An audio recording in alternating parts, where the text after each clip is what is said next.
Hey everyone, and welcome again to Design Underground, episode 3. Yay. I'm Rob Irving. I'm the creative director here. This is Eric Peterson, wingman, the Wingman? wingman, Mm-hmm. my official wingman for the show. Yeah, that's true. And today we thought it might be a good idea to talk a little about our fiction and our single-player campaign. Yeah. Because a lot of people have asked about that, and I figure it's a good time to go into a little of that, a little more of what we're planning to do, what we really want to do in the long run. Yeah, that's true. It's going to be a huge part of the game, and again, my favorite part of the game. But Well, you know, it's funny. A lot of people, when you ask people what Descent is, some people say it's co-op, some say single player, some say multiplayer. So it's a little bit different for everybody. But all of those things. all of them. And so single player is a large contingent of people really like the maze solving, puzzle solving, get the keys, rescue the hostages kind of thing. So we wanted to just, as Rob said, we wanted to kind of discuss what we'll be doing. What does it mean? What does a prologue mean? What is the big epic story? What are we planning to do? Where are we taking you? And so, yeah, that's kind of what we'll get to today. So we can start a little with the backstory. What's going on with our future history that we're telling? We had some of that on the Kickstarter page at one time. Some of it We had a has lot of moved lore away. there, yeah. There was a lot Quite of a bit of lore. lore. Mm-hmm. But we still have it. We've preserved that. The important idea here is that Earth in the future has basically just run out of resources. It's really, really trouble for the people of Earth because, well, at the rate we're going, it's not unfeasible that we are just going to run out of everything. Yeah. So as the resources run out, humanity starts thinking about how to solve this problem. And they're going to start with the idea of these corporations going out there, and I'm getting way ahead of myself here. You are. That's all right. Population, so I can kind of help you. I'll yeah. help you get on track here. So populations have grown to a large extent, and it's caused strife, poverty, people starving all over the world, and so Unrest. Governments have yeah. fallen, and corporations have basically taken over for Right. those things. The people with the money have Right. the power. As usual, right? As usual. Which has led to a bit of a space race, which has led people to the asteroids to gather resources. So we've sent people out interstellarly to find us a new home, but nobody's returned yet.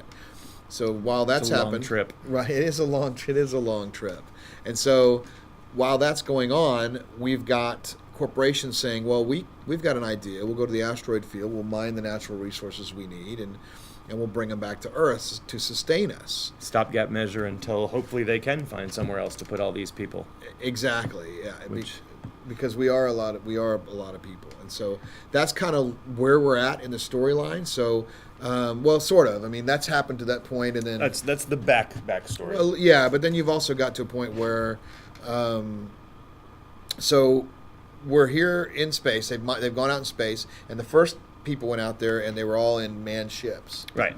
And there was a lot of competition. A lot of competition. It's like the Wild West in the 1849 U.S. Gold Rush kind of thing, where there was no law. People are out there killing each other, and they're trying to steal everything from everybody else. And corporations are finding that it's a lot more expensive to replace pilots than it is to replace vehicles. And, Bottom line.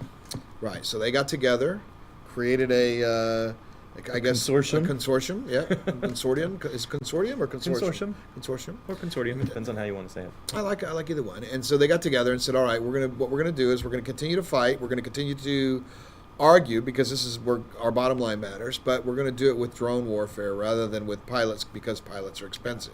They can't really agree to just each person take a chunk of the asteroids and leave each other. It's never going to happen. No, you can stake So- a claim, but they're claim jumpers all over the place. So yeah, a little friendly disagreement, we'll call it. Then some brilliant marketing guy comes up with the idea that, hey, why don't we televise this? Yeah, We get that's free right. entertainment. Let's send this back home and let the people watch. As another way of satiating, or is that a word? I'm making a word. Satiating? Satiating. That's- Yeah, satiating, making people happy. They keep their minds off of the strife that they're going through and their hunger in their bellies. And so that's how the corporate games have developed, and that's what's going on there. And that sort of leads us at this point to where we are right about the time we did the groups got together and decided to do drones. Well, not everybody agreed. A lot of companies didn't feel like that was the right idea. That Right. we've got all these people, way too many people, and all these efforts are about people, so people should be making these efforts. It's not, Right. it should be pilots out there in space doing their work. And yes, it's hazardous, but it gives people the energy to know that they're doing something important individually, and so their minds are in the right place, their hearts are in the right place as far as the idea that they're trying to protect the people of Earth and empower the people of Earth.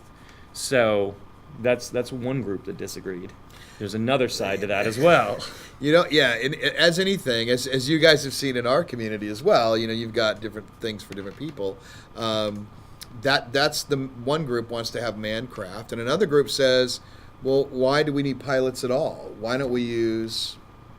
Why do we need people at all? Let's use some bots. Let's use some bots. Let's automate all of this. Right, and that's a whole other faction, and so they've broken off. So you've got three different groups. You've got the main group, which is saying we'll use drones. We still want the pilots because we still need to know where these minerals are, and it's a more efficient manner. It makes the sport more attractive. It makes the sport more attractive. People being involved gives the people back home heroes to watch. And then you have the gladiatorial groups, which are saying it's much more enthusiastic if it's actual people dying, but that seems to be somewhat brutal for some of the people back on Earth. And then you've got the group it's completely about the bottom line. It's all saying we can do the job with bots only. And so you've got three groups, and that sort of leads us to the beginnings of where we want to be with the prologue.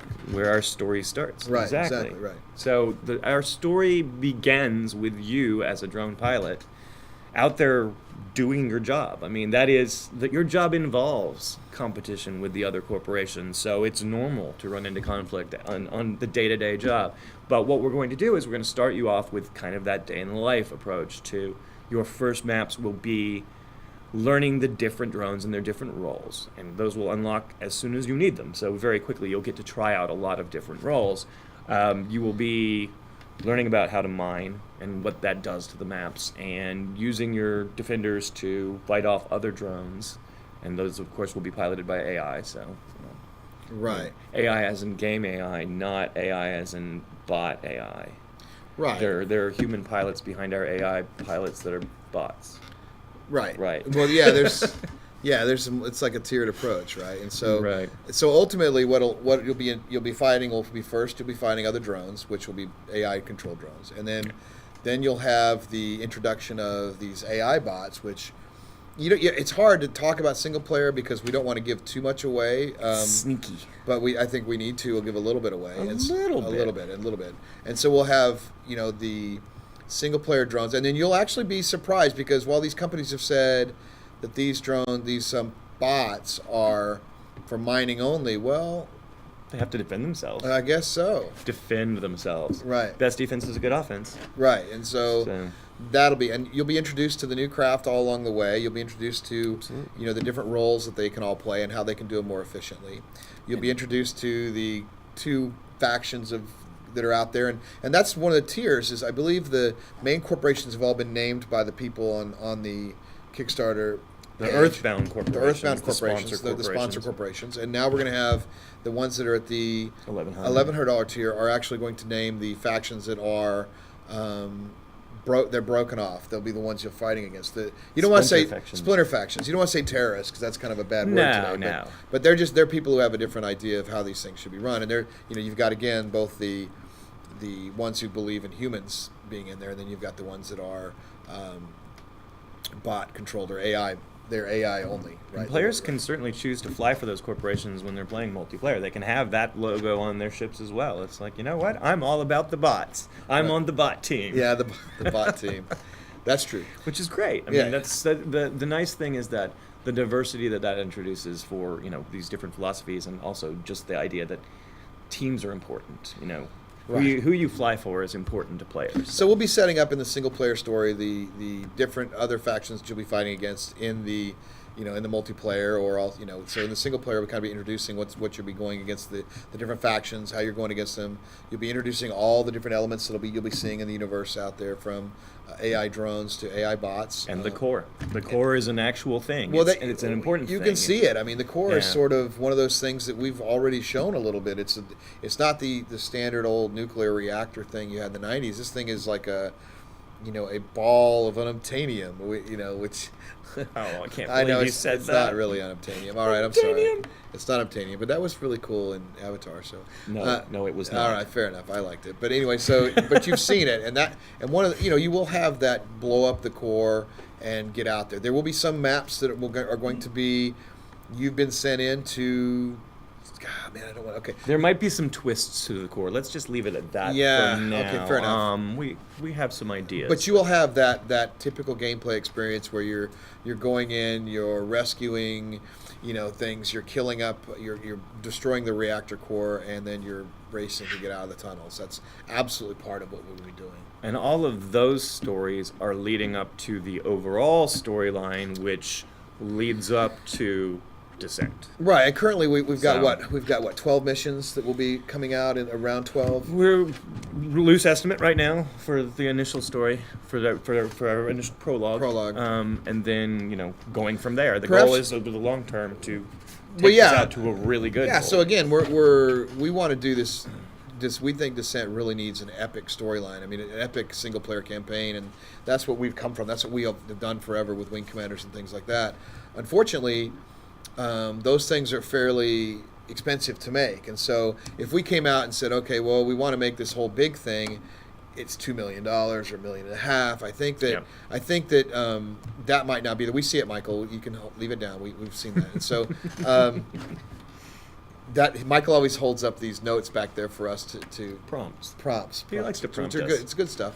But so we figure what we do is we would build the prologue and the multiplayer first, so that we can get it all balanced and working.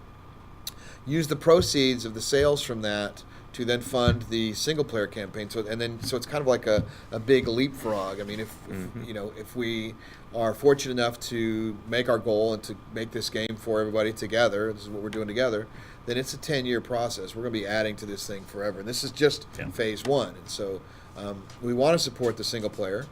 We are supporting it. We want to make a much bigger single player campaign. And that'll be exactly what we're doing. That's our grand goal. Right. So let's talk a little bit about what's in the map. Let's talk about what Mike just prompted us What Mike for. told us to talk about. So the maps are going to be familiar to people in a way who've played Descent. Right. In the way that they're laid out, in the maze-like quality, and the sort of the whole thing is one big puzzle, but with newer elements added in. Since we don't have a lot of pilots in our universe, the resource gathering sort of replaces the people gathering. It's the same idea. Well, that's funny. That's what pals are. Essentially, pals are your new hostages. Well, the other resources as well. I mean, the idea of picking something up and bringing back and not losing it along the way. Sure. Same thing carries over here. We're just using different mechanics and adding additional mechanics layered on top of that. But, I mean, you're still going to have similar hazards. Hopefully never overdone hazards, because entire levels of lava are not cool. Well, yeah. The puzzle solving, the doors, all those kind of things are going to be there, but we are going to extend that because modern gameplay has a few more bells and whistles to it. Sure. Cases, But the key creepy style of hidden enemies, and you come into a room and they're actually up here rather than I guess I need to be on camera. They're up here as you fly in. Off screen. They're here. You fly in. They're here, pointing down. Those kind of things. That absolutely is.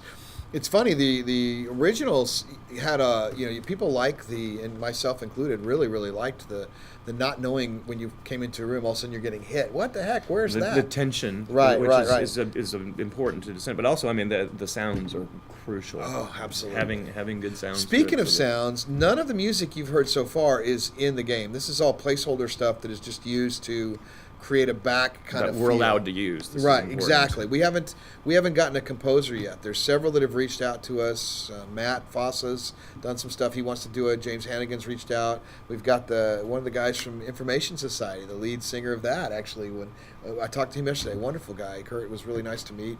And so there's a lot of people. But choosing the music is not it's something that is.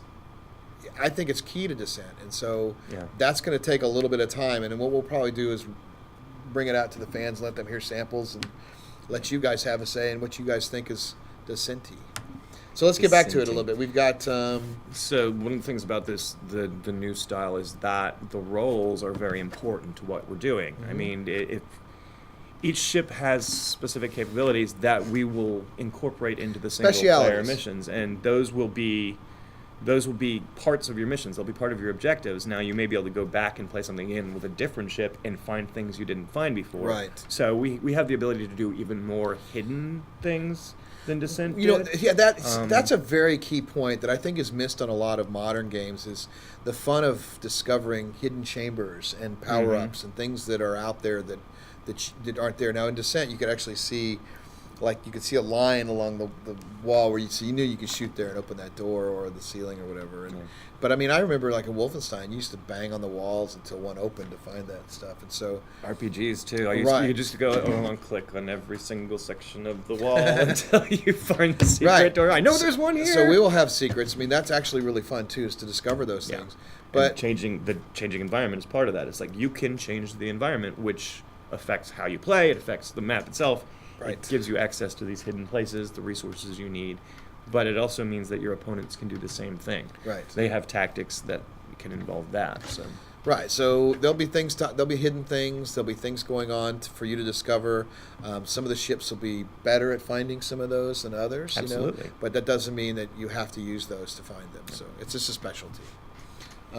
Secrets, hidden AI. And AI, I mean, that's the important thing, is how the AI behaves. Is, and I think that also is going to go in stages. Our AI will have to start out fairly basic, given time limits and how long we have, which is the same as time limits, and so we need to have it do all the basic things. But we want it to use all these extended tactics as much as you do. Sure. So the really long-term goals for that as well are enemies that are far more interesting than what you've seen before. Well, yeah, I mean, the reality of AI is, especially in the originals, was it was more about map design and map placement more so than what the enemies could do, and that's crucial. I mean, I think that's one of those underrated things for people, is how to design and craft a user's experience with a really, really good map, and that's something that we're going to have to work very hard to get right. Oh yeah, that's going to be crucial. And it's placement of your enemies or bots around that will ramp up the experience for people, especially the creepiness. Like, you have 2 or 3 bots in there, and maybe there's 1 or 2 more in the hallways you weren't aware of if you go to the higher levels. And we get to do all the things I want to do with the bots. They're going to be plenty creepy. Plenty creepy. Well, okay then. That sounds like fun. I have such a humorous joke, but I'm not doing it because we're being serious. This is a serious I bit. understand. I get it, but this is the serious bit. It is. And so, as Rob said, we'll have reactors, we'll have hiddens, we'll have hazards, puzzles, mazes. Descent-y stuff. It's Descent-y stuff, and so and you'll uncover some power-ups too. I mean, that's kind of the hidden stuff. Of course. Did we not mention? We need to mention power-ups. Yeah, not floaties, power-ups. I know you don't like it when I call them. It hurts my heart when you say floaties. Well, it's just sort of there, and the funny thing is, we actually, if you haven't seen the Oculus Rift video, we released that yesterday. The first real look at that. It's not to pat ourselves in the back, but it looks really good. But then it brings up another point with the power-ups, is that they're super bright when you're playing with the Rift. So we've got to find some way of making that work for both Rift and no Rifts. To Rift or not to I knew Rift. you were going to say that. Well, I did it. We're looking forward to bringing all this to you, both the prologue and the full extended campaign. Yes. We're getting there. So hang in there. We've got a few days left. Keep spreading the word. Yep, and a lot of Kickstarters get that 40% bump in the last couple days, and so we're going to need it, obviously. Yep. But we're happy. We're happy that we've got the backers we have, and you guys are helping us spread the word. And we appreciate everything you've done. We'll keep charging ahead, and we'll see you guys with the live stream on Thursday, and then a long live stream on Friday. Epic live stream. Epic live stream where we probably will be playing the game, letting people, maybe have some folks from Austin come by and check it out. We've been wanting folks to do that, and you've got some cool stuff coming up here the next couple days too, to show that there's some new footage from the game with possibly some new ships in the game working. Ooh. Yeah, that'd be cool. So thanks for hanging out with us. I'm Rob Irving, and this is Design Underground. See you next time.